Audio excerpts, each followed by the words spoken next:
Кыргыз-тажик чегарасындагы жаңжалдын кесепетинен жабыр тарткан Баткен облусунун ишкердик субъектилерине зыяндын ордун толтуруу тартиби бекитилди. Тиешелүү токтомго министрлер кабинетинин төрагасы Улукбек Марипов кол койду.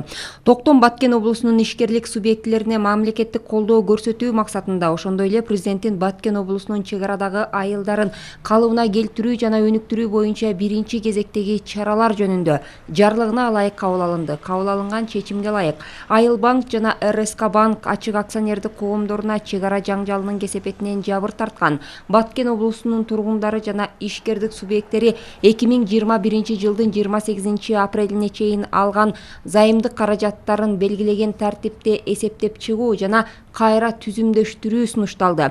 Экономика жана финансы министрлигине Жогорку кеңештин тиешелүү комитетинин макулдугу менен 76 ишкерге 15 миллион 200 миң сом суммасында бюджеттик кредитти төмөндөгүдөй шарттарда берүү тапшырылды.